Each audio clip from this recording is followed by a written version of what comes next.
folks, Nathan here with the Fast Lane car, and behind me the 2020 Ford Escape. This is a vehicle that'll be available as a plug-in hybrid, a regular hybrid, and of course it'll have different EcoBoost engines. Here's the cool part. Ford's built over 4 million of these things, and they fully intend to keep it very competitive. How? Well, coming up next, we're going to tell you all about the new vehicle in the middle of Dearborn, Michigan.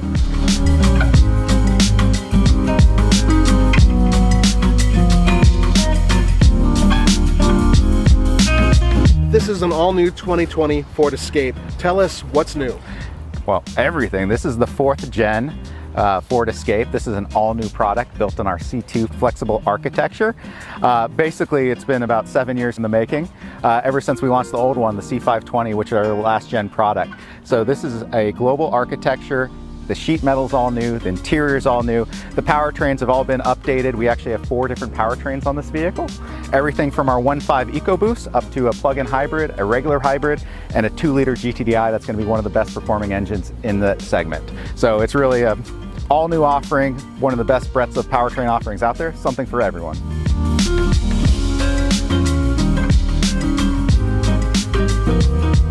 While looks are subjective, you gotta admit this is a new vehicle from the ground up. From the wheels all the way to the front end, the grille, the headlights, the windshield, the side glass, the taillights, everything. The whole vehicle, all new.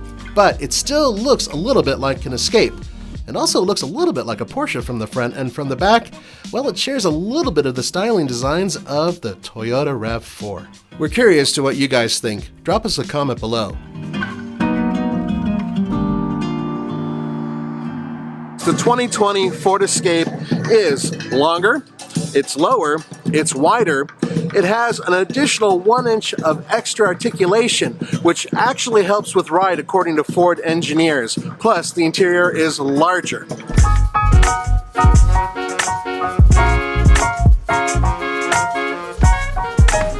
Woo! Spacious. Check it out. 6 inches. 6 inches! That's how much you can slide this baby. Now, if you consider the fact that you can put in extra stuff in there, and you can also recline the seat, yeah, that is actually really useful.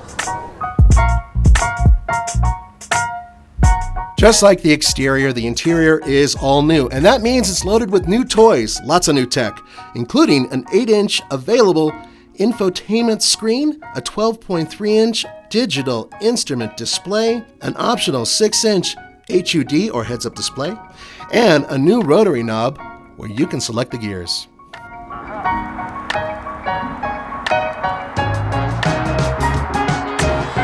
Standard on the 2020 Ford Escape is the Ford CoPilot 360 system, which includes auto high beams, blind spot information, lane keeping system assist, pre-collision assist with automatic emergency braking, rear view camera, post-collision braking, auto hold, and hill start assist. Also available is Active Park Assist 2.0 with reverse and front parking aid, adaptive cruise control with stop and go, and on top of that you can also get lane centering. You also can get evasive steering assist.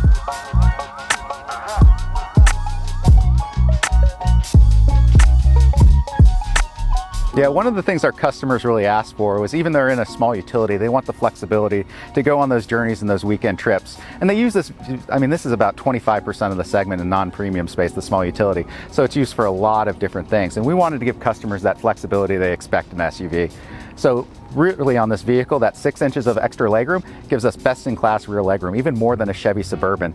So when you're traveling with 4 passengers, you can have the spacious interior environment. And when you need to, you can move it up so you can put in that full-size dog crate or anything you need to in the back and be able to go on your journeys.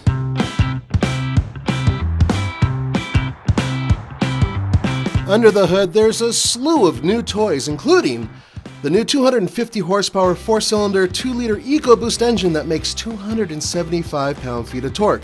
Keep in mind that's using 93 octane according to Ford. The big news is the 3-cylinder 1.5-liter EcoBoost engine, which is standard on the S, the SE, and the SEL model.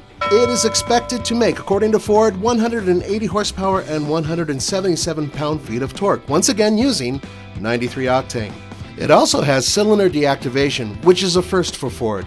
This shuts down one of the cylinders, allowing for better MPG. There's also two new hybrid power plants. One puts out 198 horsepower, that's the full hybrid, and the plug-in hybrid puts out a total of 209 horsepower. We're going to cover those power plants in just a bit. Now, the gas models will get an 8-speed automatic transmission. The hybrids will get an electronically controlled, continuously variable transmission. Now, either gas model is available with all-wheel drive, as is the regular hybrid. However, if you get the plug-in hybrid, that is available only with front-wheel drive.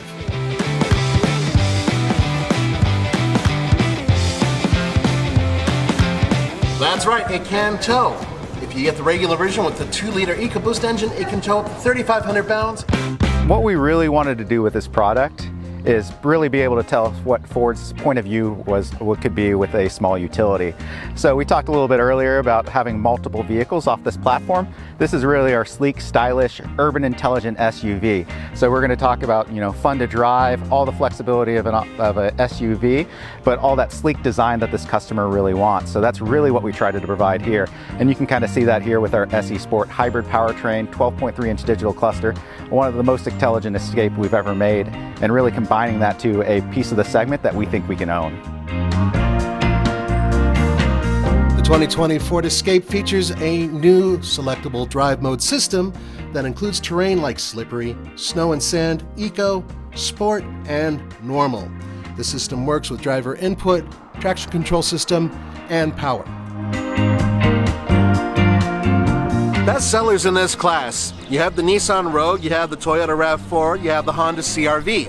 Ford is right there in that mix. Now, last year, they were outsold by those vehicles. However, one of their best years, they were selling over 300,000 of these vehicles in the United States. Is there an off-road variant? Well, I just found out recently that you guys technically are building one. It is, now I know you can't tell us much, but it is basically a crossover that will be capable of doing some real off-roading. Yeah, correct. So as we go into one part of the segment where we know we're going to leave some customers behind that want a more rugged off-road vehicle. So our C2 flexible architecture allows us to build for two different target customers. So we can build this vehicle right here, which is, as I said, very sleek, sporty design. We can also build an off-road variant and combine that with the capability that that customer wants and needs.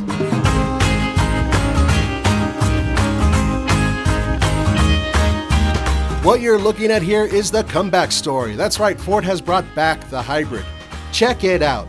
The regular hybrid is estimated, according to the EPA, to have a range of over 550 miles. Now, if you get the plug-in hybrid, the EPA estimates a range of over 30 miles solely using electric power.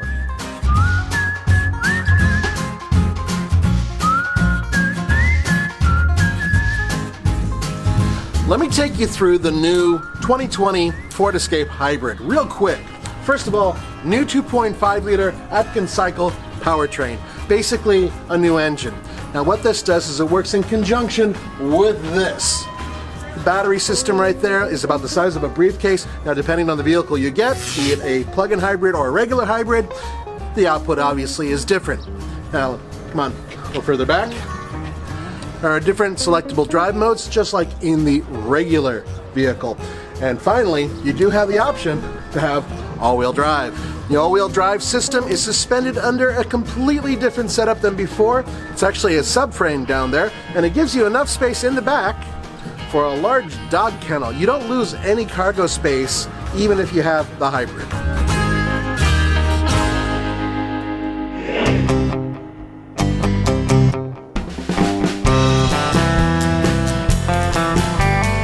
Really looking forward to getting to drive one of these. Now, once again, we're talking about a vehicle that's about 200 pounds lighter. It's longer, lower, wider, bigger on the inside. Supposedly, it is much more efficient. It's going to have better range.